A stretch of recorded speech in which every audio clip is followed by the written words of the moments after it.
Hello, welcome to this week's video, and I'm back out doing some photography again next to a railway line, and the reason for that really is because I want to try and shoot some fast moving trains and experiment with my camera settings that really I don't tend to use very often. So I thought I would just take this opportunity to kind of try out some new settings on this, and it's my Canon EOS 5D SR, a nice 50 megapixel camera. I normally shoot a lot of kind of images in beautiful kind of outdoor landscapes where you've got a bit more time to kind of take everything in and set everything up properly. I can just see a little speedboat going past me. Should have really tried to catch that, shouldn't I, as a high speed kind of moving object, but anyway, I'm going to stick to the trains today. Yeah, let's have a look at what I'm going to start with, and we'll go from there. So yeah, the first thing I would typically do really is, I would generally always have my camera on the manual setting, and just because of how gloomy and kind of dark it is today, I would tend to kind of get the ISO up quite high on this one. So as you can see, I'm on 640 here and 60th of a second, just so I've got obviously quite a fast shutter speed, and I'll just fire a frame off so you can kind of hear the kind of speed really of the shutter speed. So I'll just be quiet a second.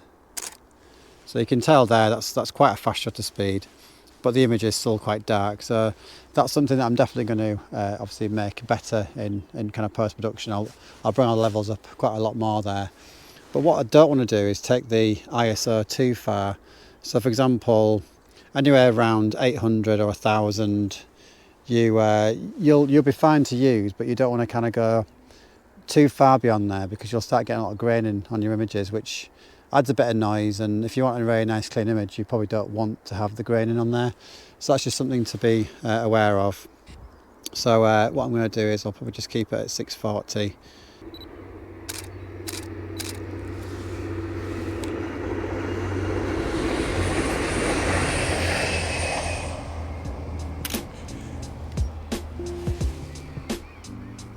So yeah, I tried a few shots there which was on the kind of more manual settings, but still leaving a little bit of, should we say, like flexibility to get some good kind of focus point in there with a fast shutter speed. But I think sometimes it's still not obviously fast enough, the actual shutter speed, so you've almost got to kind of ramp everything up to get it kind of fast enough to keep everything in focus, which is obviously quite hard to do when you've got a fast moving train.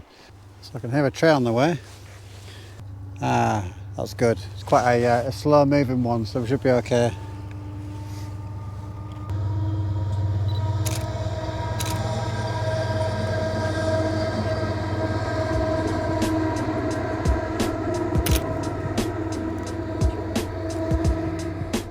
I'm going to just experiment here with some of the kind of the other manual settings that you can put in, but some of these settings here you can actually, if you're not aware, obviously you can put in the different variations, such as the case 1, versatility, multi-purpose setting, and it's just things like continuing to track subjects, ignoring possible obstacles.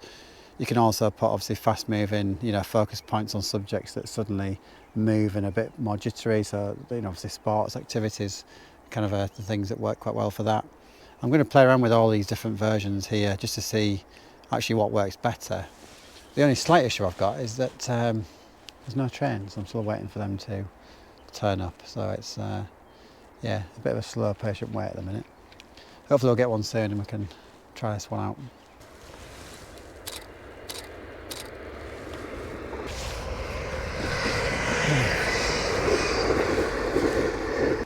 Yeah, so I just managed to grab that train quickly there, and yeah, I didn't have long to kind of prepare for that one, but basically the settings that I use on that was more the kind of inbuilt settings, which you can use just to kind of make the settings really home in on what you're trying to do, as in if you've got fast moving trains or you've got fast objects, or you're at a sports event and there's things that you want to track with your kind of autofocus. I just use that at that time, and I'll go into the camera and show you that, because it does actually help with just trying to eke out that kind of faster shutter speed. So, certainly in these conditions now, which is actually quite dark and miserable, to be honest with you. So I'll just get another shot coming. Oh, let's see if we'll get this one.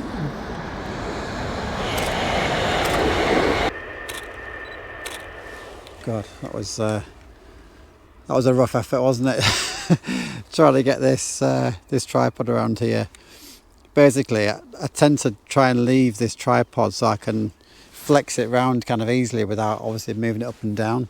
So I was trying desperately to turn it and then turn it back round again so I could get that tray. And I think I just about managed it, but very janky style photography there. But it looks like I've got a few, yeah, I've actually got a few in focus, to be fair. That's not too bad considering how bad that was in terms of trying to capture those images. But it does show you that, again, is what I was trying to say actually before.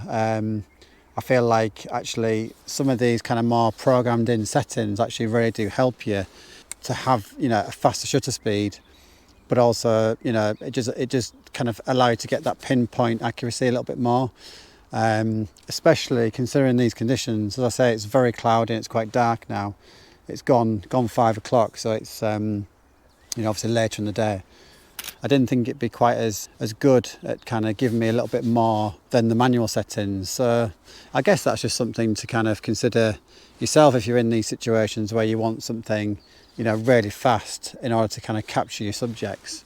I'm in the C1 section at the minute, and I'm in the, what do I use there? The case 2, continuous to track subjects. Yeah, that definitely worked better than my manual settings that I put in earlier. That's surprising. So f4, so it's gone obviously very, very short kind of aperture there, hundredths of a second, and ISO 250. So my ISO on the manual settings was a lot higher than that, but my f-stop was at f8 because I was trying to get that kind of wider shot into focus really. So yeah, I'll put the images on screen that I just captured there and just see how they came out.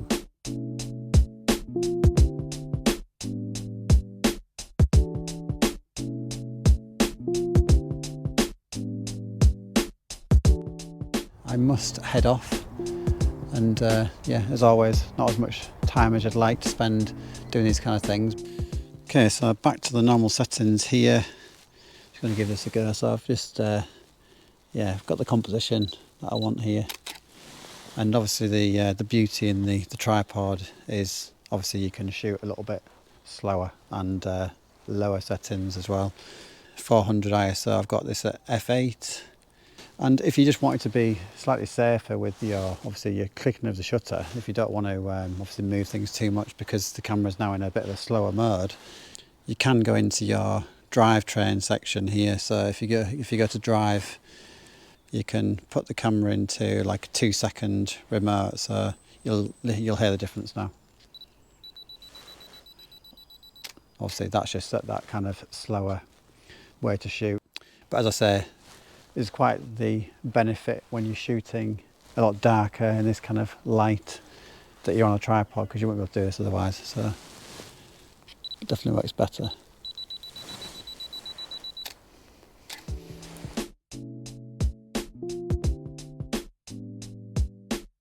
Yeah, just good to get out and try a few different things, see what you can try and capture, and just experiment with your camera.